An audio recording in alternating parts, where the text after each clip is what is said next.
बंधुओं, आज हम आप लोगों को लेकर आया हूं अपने इस पंडित इशारुद्दीन मास्टर यूट्यूब चैनल के माध्यम से ये ज्ञानवर्धक प्रेरणादायक कहानी आप लोगों को मैं इन दर्शकों से परिचित करा दूं। हमारे यहाँ पर ऑडियंस आए हुए हैं, श्रोता आए हुए हैं जो चाहते हैं कि मुझे सर एक ज्ञानवर्धक कहानी सुनाया जाए, जिससे मैं कहानी को सुन करके कुछ ज्ञान प्राप्त कर सकूं। आप लोगों से आग्रह है, निवेदन है, पूरा वीडियो देखते जाइए और आपको मिलने वाला है ज्ञान का भंडार। तो सर ये बताएं, आप कहां से आए हुए हैं? मेरा नाम ज्ञानेंद्र कुमार तिवारी है, मैं बनकटा से आया।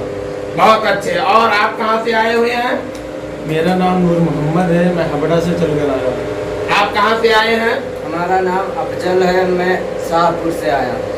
तो आप लोग देख रहे हैं पंडित इशारुद्दीन यूट्यूब चैनल के माध्यम से एक ज्ञानवर्धक और प्रेरणादायक कहानी यहाँ पर आए हुए लोगों को, और आप जो चैनल के माध्यम से सुन रहे हैं सब लोगों को एक कहानी सुनाने जा रहा हूँ। बताया जाता है ना, बिना विचारे जो करे बादी मुँह पछताए, काम बिगाड़े आपनो जग में होए हंसाए।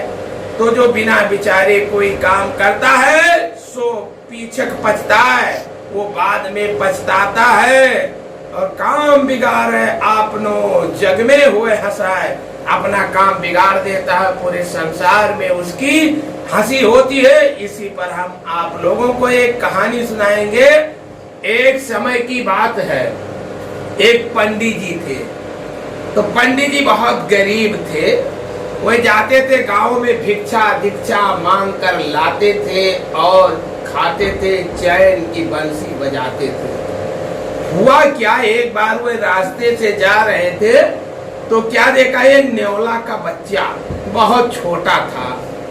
तो वो पड़ा हुआ था, ठंडक के मौसम में कांप रहा था। वह उस बच्चे को उठाकर लाए और बच्चे को जब लाए तो उसको दूध पिलाए, पाल पोस कर बड़ा किए।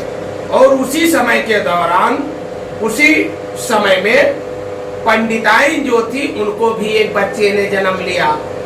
अब पंडित जी जितना ज्यादा अपने बच्चे को मानते मोह करते थे, उतना ही मानते और मोह करते थे न्योले के बच्चे से। अब होता क्या है, एक दिन पूरी कहानी सुनते जाइए।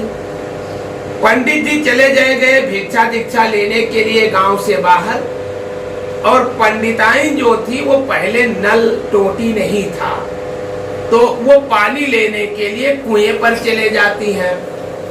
और वो करती क्या है, अपने बालक को, अपने बच्चे को एक चारपाई पर सुला देती हैं और वहीं पर न्योले को बैठा देती हैं। उसकी ड्यूटी लगा देती हैं कि जब तक हम नहीं आएंगे तब तक ये मेरे बच्चे की रक्षा करेगा। अब हुआ क्या, एक दिन वो न्योला वहीं बिस्तर पे बैठा बैठा और आंखों की झपकी ले लिया। तब तक के लिए जहरीला नाग, जिसे किंग कोबरा कहते हैं, गांव में उसे फटारा कहते हैं, बहुत डेंजर होता है।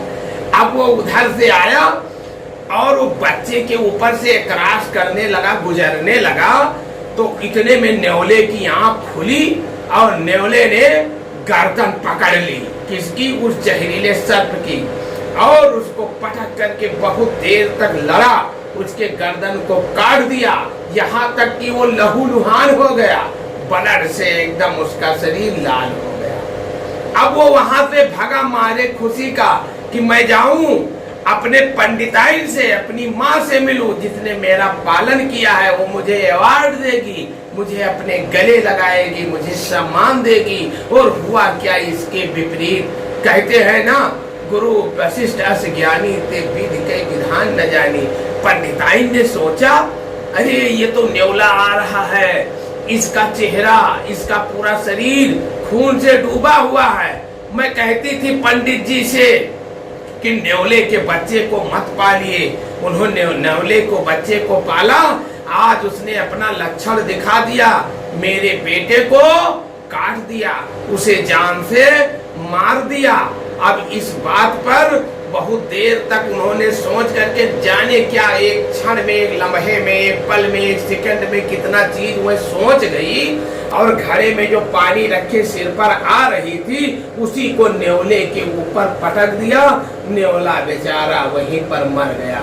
अब पंडिताइन वहां से दौड़ी भगी एकदम रफ्तार से कि जाकर अपने बच्चे को देखे वो कितना गंभीर होगा, किस हालात में, किस पोजीशन में होगा, क्या सिचुएशन होगा, कैसी स्थिति होगी। भागे वहां से और जैसे पहुंची बच्चा आराम से सो रहा था।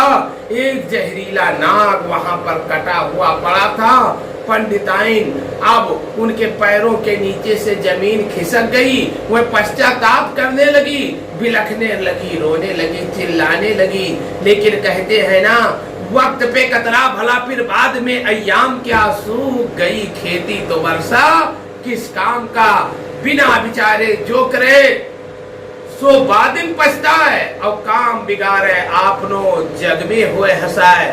बंधुओं, हर काम को सोच विचार कर तब करना चाहिए।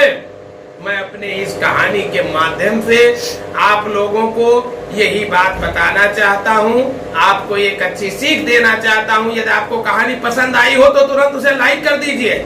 चैनल पे पहले बार हो तो चैनल को सब्सक्राइब कर दीजिए। ऐसी ही अच्छी कहानी यदि अपने मित्रों के पास भेजना चाहते हैं तो इस वीडियो को शेयर कर दीजिए। अगले वीडियो में फिर मिलेंगे, तब तक के लिए जय हिंद, जय भारत। फिर मिलेंगे, ओके बाय।